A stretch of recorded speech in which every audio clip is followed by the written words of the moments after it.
បាទជំរាបសួរពុកម៉ែបងប្អូនមកថ្ងៃនេះខ្ញុំបាទយុនសុផាដែលជាប្រធាននាយកបច្ចេកទេសនៃហ៊ុយយន្តកសិកម្មបានមកដល់បាទភូមិមានបាទឃុំមានស្រុកអូរៀងឪបាទខេត្តត្បូងឃ្មុំបាទនៅផ្សារដើមពោបាទគឺពុកម៉ែបងប្អូនតែងតែសួរបាទទៅតាក់ទងទៅនឹងការផលិតផលរបស់ហ៊ុយយន្តកសិកម្មបាទមាននៅស្រុកអូរៀងឪអត់បាទចឹងថ្ងៃនេះគឺពុកម៉ែបងប្អូនអាចមករកទិញបាទតាក់ទងទៅនឹងបាទដំណោះស្រាយទៅលើបញ្ហាឈូកក៏ដូចបញ្ហាស្រូវតែពុកម៉ែបងប្អូនតែងតែមានតម្រូវការតាក់ទងទៅនឹងម្សៅកបោសួរថាម្សៅកបោយើងប្រើមានគុណប្រយោជន៍អ្វីខ្លះដែលដោះស្រាយទៅលើដំណាំឈូកដោយអាលៀកឬបាទឬក៏ដុះមកហើយវាក្រិនឬក៏បាទងាប់ពីពិសេសគឺនៅពេលដែលផ្កាផ្លែទៅជាអាលៀកទៅជាស្វិតឬក៏បាត់បង់នៅទិន្នផលអញ្ចឹងកបោកសិកម្មបាទយើងយកទៅបាចលើដំណាំឈូកមិនថាដាំរួចបាទឈូកបានរយៈពេលមួយសប្តាហ៍10ថ្ងៃឬក៏មួយខែទេពុកម៉ែបងប្អូនអាចយកទៅបាចបានឬក៏អ្នកដែលអត់ទាន់បានអឺដាំដុះគឺអាចយកទៅបាចដើម្បីកែបញ្ហាតាក់ទងទៅនឹងបញ្ហារលាកអលួយបាទពីព្រោះកបោនេះយើងដឹងហើយថាឈូកគឺវាបញ្ហាខ្លាំងជាងគេជាមួយនឹងទឹកដែលមានជាតិពុលជាតិដែកលើសដែកឬក៏ពពួកកាបូនឌីអុកស៊ីតដែលហៅថាទឹកដែលមានជាតិកបោច្រើនឬក៏ pH ទឹកដែលវាអត់សមស្របឬក៏ថាទឹកស្អុយអញ្ចឹងបញ្ហាឈូកគឺកើតមានច្រើនទៅលើជំងឺដែលធ្វើឲ្យដំណាំឈូករបស់ពុកម៉ែបងប្អូនហ្នឹងគឺអាចថាបាត់បង់នៅទិន្នផលឬក៏ងាប់ដើមបាទអញ្ចឹងកបោកសិកម្មនេះគឺពិសេសមែនទែនសម្រាប់ជួយទៅដល់ពុកម៉ែបងប្អូនសម្រាប់ក្នុងការបាចបាទអញ្ចឹងក្នុងមហត្តាយើងប្រើចន្លោះពី150គីឡូទៅ200គីឡូស្មើនឹង3ទៅ4បេក្នុងដីមហត្តាសម្រាប់ឈូកក៏ដូចស្រូវដូចគ្នាបាទតាក់ទងទៅនឹងបាទយើងវាយដីមកហើយឃើញទឹកច្រេះនៅក្នុងស្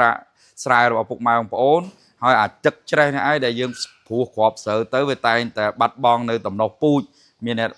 ដាំពូជទៅស្ទូងស្រូវទៅវាអត់ដុះឬក៏វាអាលួយឬក៏ព្រោះពូជទៅ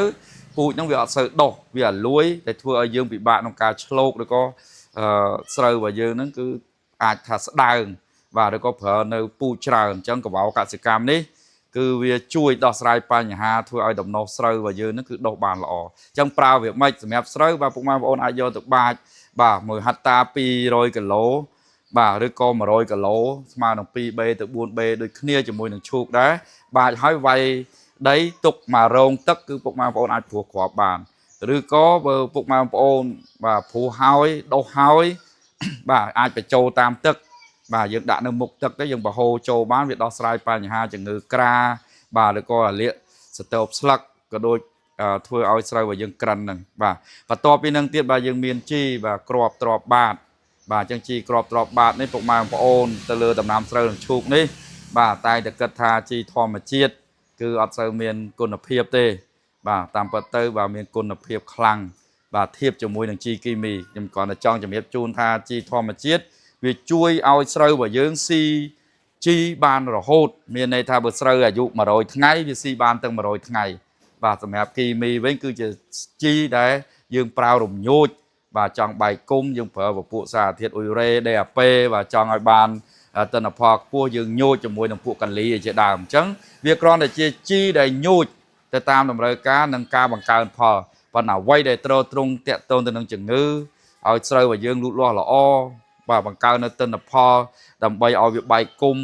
បាទខ្លាំងឬក៏បង្កើនទិន្នផលខ្ពស់គឺតាក់ទងនឹងជីធម្មជាតិដែលយើងយកទៅទ្របបាតអញ្ចឹងសួរថាទ្របប្រមាណដងបាទយើងទ្របតែម្ដងទេគឺយើងបាចបាទ3ទៅ4បេតែម្ដងមិនថាពេលដែលព្រោះមុនព្រោះគ្រាប់ស្រូវឬក៏យើងបាចនៅពេលដែលយើងបញ្ចូលទឹកនៅអាយុស្រូវអាយុប្រមាណ10ថ្ងៃឬក៏15ថ្ងៃ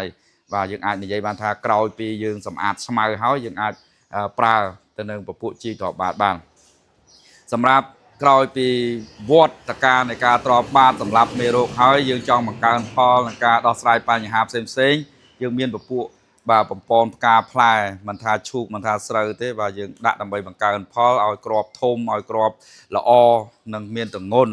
បាទយើងដោះស្រាយប្រព័ន្ធឬបើសិនជាក្រិនបាទបើសិនលូតលាស់យឺតយើងមានពពួក super ជំនួយឬបាទហើយយើងដោះស្រាយទៅលើបញ្ហាអាកាសធាតុសន្សើមប្រៃភ្លៀងអាស៊ីតបាទយើងមាន super doctor ដែលជាពពួកកម្ចាត់ពពួកផ្សិតឬក៏បាក់តេរីចង្រៃពិសេសបាទយើងមាន vinegar គឺសត្វល្អិត ហើយនឹងសាល់អត់គីមីជាច្រើននៅដេប៉ូស្រុងខឿននេះគឺពុកម៉ែបងប្អូនអាចបាទមករកទិញនៅទីនេះបានហើយព័ត៌មានបន្ថែមតាក់ទងនឹងបច្ចេកទេសនៃការប្រើប្រាស់យ៉ាងណានោះបាទតាក់ទងជាមួយខ្ញុំបាទយុនសុផាដែលមានលេខបាទ097 542 14ដងនិង017 33ដង1 3ដងនិង016 542បាទ1 3ដងបាទសូមអរគុណ